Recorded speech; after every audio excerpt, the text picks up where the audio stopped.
Video में हम लोग देखेंगे कोड पुश को कैसे यूज़ करना है। लेकिन पहले बात करते हैं कोड पुश है क्या है।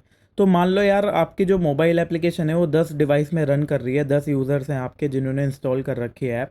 अब आपको कोई भी अगर छोटा सा भी चेंज करना पड़ता है तो उस चेंज को रिफ्लेक्ट करने के लिए दूसरे की मोबाइल ऐप में पहले उन लोगों को आपकी मोबाइल ऐप को अपडेट करना पड़ेगा प्ले स्टोर से जाके। बट आप अगर कुछ ऐसा करना चाहते हो कि रिमोटली आप यहाँ से अपने कोड में चेंज करो और वो चेंज उन मोबाइल एप्लीकेशंस के अंदर हो जाए जो रिमोटली यूज़र्स आपकी यूज़ कर रहे हैं, उनको प्ले स्टोर पे जाके अपडेट ना करनी पड़े मोबाइल एप्लीकेशन, तो इसके लिए क्या सॉल्यूशन है।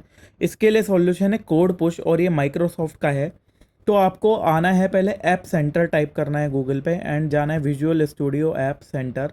आप लॉगिन करेंगे साइन अप करने के बाद तो आपको ऐसे कुछ दिखाई देगा। यहाँ पे ऐड न्यू ऐप पे जाना है आपको एंड देन यहाँ पे सर्च कर आप अपनी ऐप का नाम देंगे। लेट से मैंने यहाँ पे नाम दिया लर्न यूट्यूब।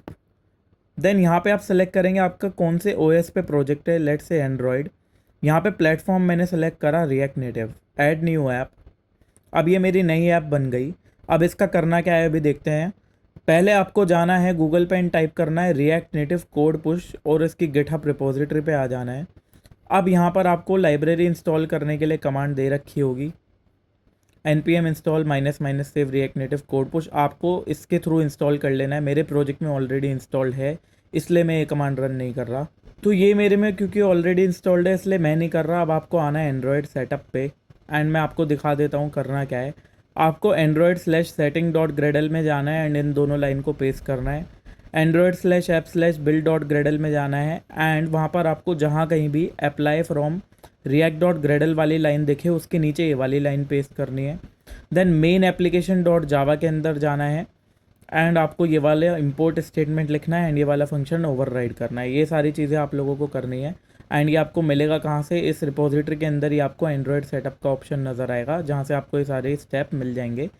अब इसके बाद बात आती है स्ट्रिंग डॉट XML के अंदर आपको ये की लिखनी है। ये की कहाँ से मिलेंगी। अब वापस आ जाते हैं अपने ऐप सेंटर पे।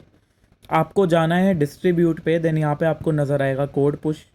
कोड पुश के अंदर आप क्लिक करोगे create standard deployment and then यहाँ पे आपको ये जो की नज़र आ रही है आप इस पर प्रेस करोगे तो आपके सामने प्रोडक्शन एंड स्टेजिंग की आ जाएगी। लेट से स्टेजिंग एनवायरनमेंट में मैं चेंजेस करके टेस्ट करना चाहता हूँ पहले, तो उसके लिए मैंने स्टेजिंग वाली की अपनी कॉपी कर ली। वेब स्टॉर्म खोलने के बाद आपको जाना है स्ट्रिंग डॉट XML में। ये मिलेगी कहाँ आपको, एंड्रॉयड के अंदर, ऐप के अंदर, SRC के अंदर, मेन के अंदर, RES के अंदर, वैल्यूज़ के अंदर। ये आ गई आपकी स्ट्रिंग डॉट XML फाइल। यहाँ पे आपको ये लाइन पेस्ट करनी है एंड यहाँ पे आपको अपनी की डालनी है जिस तरीके से मैंने डाल रखी है अभी फ़िलहाल अपने प्रोजेक्ट में। फिर उसके बाद आपको क्या करना है, यहाँ पे npm install -g app center CLI ये कमांड रन करनी है एंड इस कमांड के थ्रू आपको क्या करना है, इस कमांड के थ्रू आपको ऐप सेंटर का CLI इंस्टॉल करना है। जब इंस्टॉल हो जाएगा तो आप यहाँ ऐप सेंटर डाल के चेक कर सकते हो कि इंस्टॉल हुआ भी है या नहीं। ये देखिए इसकी कमांड्स आ गई मेरे सामने। इसका मतलब ये इंस्टॉल हो चुका है। मेरे में तो पहले से इंस्टॉल था। खैर आपको इंस्टॉल करना है। रिलीज़ करने से पहले यहाँ पे जो कोड पुश की SDK थे वो हम ऑलरेडी डाल चुके हैं। गूगल प्ले स्टोर पे सबमिट करना नेसेसरी नहीं है। ऐसा नहीं कि जब तक प्ले स्टोर पे नहीं होगी तब तक आप इसको टेस्ट नहीं कर सकते। अब जो कमांड है रिलीज़ करने की अपडेट, वो कमांड है आपकी ये वाली। इस कमांड को कर लो आप यहाँ से कॉपी। लोगों को अपने कोड में भी इस लाइब्रेरी के हिसाब से कुछ चेंजेस करने होंगे, पहले वो कर लेते हैं फिर ये वाली कमांड रन करेंगे। तो मैं आ जाता हूँ अपने कोड के ऊपर। ये रहा मेरा कोड जहाँ पर बस मेरा मेन जो ऐप है रूट वो है और उसके अंदर एक टेक्स्ट लिखा हुआ है hello I am a react native app. तो यहाँ पर आप इंपोर्ट कर सकते हो, import code push from react native code push and यहाँ पर आप ऐप को रैप करोगे इनसाइड कोड पुश। तो कोड पुश आपका एक तरीके से हायर ऑर्डर कंपोनेंट हो जाएगा यहाँ पे। फिर यहाँ पे आप अपने कोड पुश के कुछ ऑप्शंस भी दे सकते हो, जैसे कि मैं यहाँ पे ऊपर अपने कुछ ऑप्शंस बना रहा हूँ जिसके अंदर क्या है कि कब कब चेक करना है। मतलब कि जो अपडेट आपने यहाँ से करा कोड वो यूज़र की डिवाइस में कब कब चेक करना है। मैं चाहता हूँ जैसे ही ऐप स्टार्ट हो, हर बार ऐप स्टार्ट होने पे चेक हो कि क्या कुछ नया अपडेट हमने यहाँ से पुश करा है। तो ये ऑप्शंस मैं यहाँ पे डाल दूँगा एक बार और पैरेंथेसिस लगा के, कोड पुश ऑप्शंस। तो बस मुझे इतना सा ही काम करना था कोड पुश को रन करने के लिए। बाकी यहाँ पे मैं एक काम और कर सकता हूँ अपने कंपोनेंटेड माउंट में, component did mount code push dot sync. तो ये सिंक क्या करेगा, सिंक के अंदर हम लोग ऑप्शंस देंगे कि इंस्टॉल का मोड क्या रहेगा, यानी कि इंस्टॉल करना कब है। चलो चेक तो कर लिया कि अपडेट आया है, लेकिन अब उसको इंस्टॉल कब करेंगे।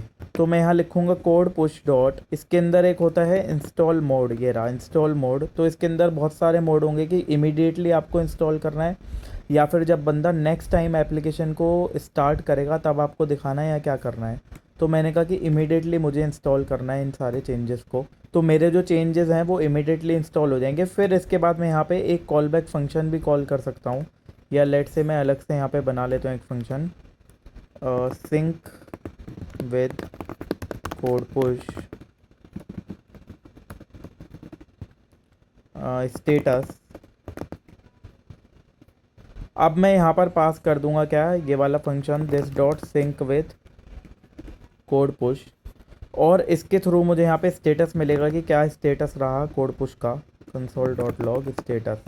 तो क्या करा मैंने यहाँ पे कंपोनेंट डिड माउंट के अंदर सिंक कर दिया, और क्या बोला कि इंस्टॉल कब करना है, इमीडिएटली, एंड यहाँ पे सिंक करना है मुझे इसको। देन यहाँ पे एक थर्ड ऑप्शन और होता है, सिंक स्टेटस हो गया आपका। फिर उसके बाद आता है कॉल बैक के अलावा डाउनलोड की प्रोग्रेस वगैरह अगर आपको चाहिए। तो मुझे तो वो सब कुछ नहीं चाहिए, इसके बाद बस मैं सिंपली यहाँ पे नल पास कर रहा हूँ इसलिए।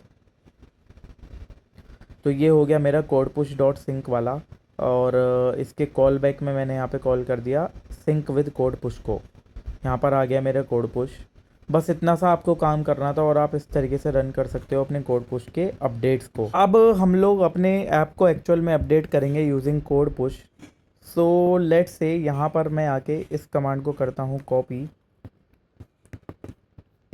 एंड देन यहाँ पर नई टैब में मैंने इस कमांड को कर दिया पेस्ट, और कुछ नहीं किया।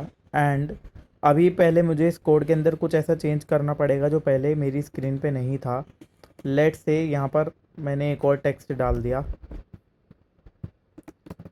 करा मैंने इसको क्लोज, और इसके अंदर एक और टेक्स्ट डाल दिया मैंने, hello I am react native की जगह टेस्टिंग कोड पुश। बस इतना सा काम किया मैंने। अब यहाँ पर इस कमांड को करा मैंने रन, एंड की मेरी ऑलरेडी वहाँ पे डली हुई है। आपको करना है यस। तो फिर ये आपको यहाँ पे एरर देगा कि आपको पहले लॉगिन करना होगा। आपको फिर इसलिए क्या करना होगा, ऐप सेंटर लॉगिन।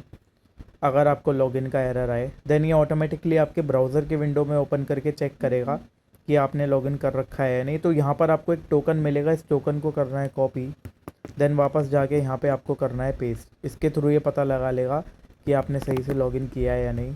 लॉगिन करने के बाद अगेन आप वही वाली कमांड करो कॉपी,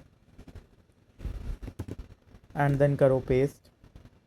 तो ये आपकी एक कोड पुश की रिलीज़ बनाएगा। देखिए यहाँ पे इसने रिलीज़ करना शुरू कर दिया। तो रिलीज़ के लिए करता क्या है, बेसिकली जो index.android.bundle होती है, इसके अंदर हमारा सारा जावास्क्रिप्ट का कोड एक्चुअल में बंडल फॉर्मेट में बनता है। तो ये वही कमांड रन करता है एंड उसको बंडल बनाता है।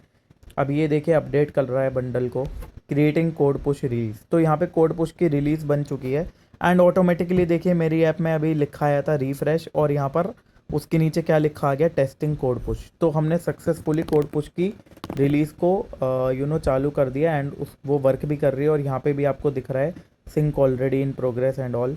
एंड अब जब आप अपने कोड पुश के अंदर जाएंगे एंड वापस से पेज को रीलोड करेंगे,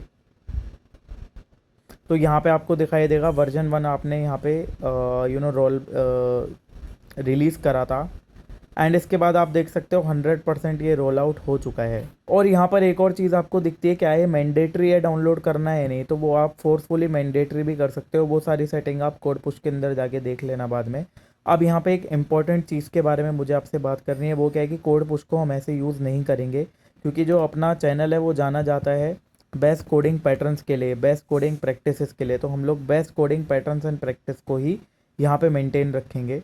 तो आपको करना क्या है, एक नया यहाँ पर फाइल बनाना है। लेट्स से उस फाइल का मैं नाम दूंगा कोड पुश। अब ये जो मेरी कोड पुश वाली फाइल है, ये एक हायर ऑर्डर कंपोनेंट बनेगा, और ये हैंडल करेगा एक्चुअल में कोड पुश को। तो उसके लिए मैं यहाँ करूँगा क्या, सबसे पहले तो इंपोर्ट करूँगा कोड पुश। ये उठा के स्टेटमेंट मैंने यहाँ पे डाल दी, एंड जो भी ऑप्शंस थे ये भी यहाँ से मैंने कट करके यहाँ पे पेस्ट कर दिए, और ये जो भी स्टेटमेंट थी ये मैंने यहाँ से हटा दी। अब यहाँ पर मैं एक कांस्टेंट बनाऊंगा with code push is equal to, यहाँ पर मैं डालूंगा अपना रैप्ड कंपोनेंट, ये एक्सेप्ट करेगा एक रैप्ड कंपोनेंट। एंड यहाँ से मैं क्या करूँगा, ये जो मेरा कोड पुश था इसके अंदर फिर मैं एक क्लास बनाऊंगा, क्लास लेट से उसका नाम रखूँगा रैप्ड क्लास। इंपोर्ट कर लेता हूँ पहले तो मैं रिएक्ट को, रिएक्ट फ्रॉम रिएक्ट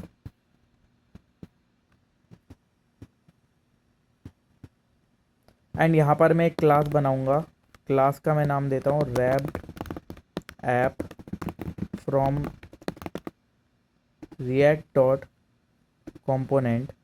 एंड ये जो मेरी क्लास होगी, ओ सॉरी क्या लिख दिया है मैंने, extends from react dot component.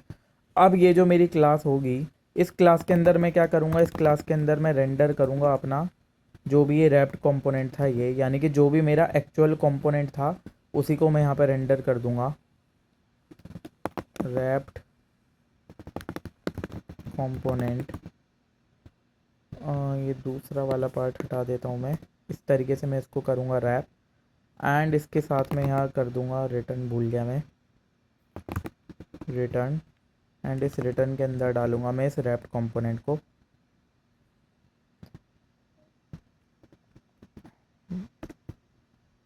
एक सेकेंड,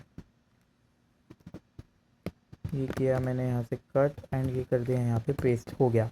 तो मैं कर क्या रहा हूँ, जो भी इसके अंदर मैंने कंपोनेंट डाला उसी कंपोनेंट को मैं वापस से रिटर्न कर रहा हूँ रेंडर करने के लिए अपने रैप्ड क्लास के अंदर। और ये जो मेरी रैप्ड क्लास थी मैं अपने इस कौन से रिटर्न कर दूंगा अपनी रैप्ड वाली क्लास को इनसाइड कोड पुश। तो मैं यहाँ लिखूँगा code push with code push options and इसके साथ मैं यहाँ पे लिख दूंगा अपनी रैप्ड वाली क्लास, ख़त्म। तो ये वाली क्लास को मैं रिटर्न कर रहा हूँ एक्चुअल में अपने विद कोड पुश वाली ऐप से। एंड यहाँ से मैं बाय डिफ़ॉल्ट क्या करूँगा, बाय डिफ़ॉल्ट मैं यहाँ से एक्सपोर्ट कर दूँगा विद कोड पुश को। तो जब विद कोड पुश के अंदर मैं कोई भी कंपोनेंट डालूंगा तो वो कंपोनेंट इस क्लास को मिलेगा एंड इसके रेंडर के अंदर यहाँ से मैं वापस से वही चीज़ रिटर्न कर दूँगा। लेकिन ये जो रैप्ड वाली ऐप थी, इस रैप्ड वाली ऐप को मैं डाल दूँगा कोड पुश के साथ। तो ये मेरा हायर ऑर्डर कंपोनेंट बन गया। और क्या कर सकते हैं, एक फंक्शन रह गया, हाँ, सिंक विद कोड पुश वाला। तो ये काम और करेंगे, ये पूरा कोड मैं यहाँ से कर देता हूँ कट। एंड इसको एक तो मैं बना दूंगा प्योर कंपोनेंट की जगह। प्योर कंपोनेंट के केस में क्या होगा, ये इससे हर बार रेंडर नहीं करेगा ऐसे उल्टा सीधा, जब कभी भी सिर्फ प्रॉप्स पुरानी या फिर स्टेट पुरानी अपडेट होती है तभी रेंडर करता है। यहाँ पे मैंने लगा दिया component dead mount sync with code push, ताकि ये सिंक भी होता है। और यहाँ से मैंने एक्सपोर्ट कर दिया by default with code push. And यहाँ पर अब मैं यूज़ करूँगा इसका विद कोड पुश का। अब देखिए मेरा कोड कितना क्लीन हो गया। ये वाली जो मेरी क्लास है app.js, इसको कोई लेना देना ही नहीं है उस पर्टिकुलर पार्ट से कि कोड पुश क्या है क्या नहीं है, वो सारा काम हैंडल कर रही है मेरी विद कोड पुश वाली फाइल। एंड इसके अंदर मैंने क्या करा, हायर ऑर्डर कंपोनेंट का यूज़ किया। तो ये एक तरीका होता है जिस तरीके से आपको चीज़ें करनी चाहिए। ये रैप्ड कंपोनेंट मैंने यहाँ पे डाल रखा है, बस हो गया। अब भी अगर आप अपनी ऐप को रिफ़्रेश करेंगे तो आपको कोई भी एरर नज़र नहीं आएगा और ये कोड पुश के लिए आपको बताएगा सिंक ऑलरेडी इन प्रोसेस वगैरह। ओके, मुझे एरर आ रहा है for wrapped component must be a function. Okay okay, हाँ, हमारे रिएक्ट में सारी चीज़ों का नाम जो भी कंपोनेंट्स होते हैं उनका नाम कैप्स लॉक से शुरू होना चाहिए। मैंने उसको स्मॉल बना दिया था, इसीलिए आई गेस एरर आ रहा होगा। अब एक बार रिफ़्रेश करता हूँ मैं, तो देखिए वापस से मेरी ऐप सही चल रही है, सिंक ऑलरेडी इन प्रोग्रेस आ रहा है। तो सब कुछ बिल्कुल वैसे ही है जैसा था, बस मैंने अपने कोड को और रिफ्रैक्टर कर दिया, अच्छे तरीके से लिखा है इम्प्रूव करके।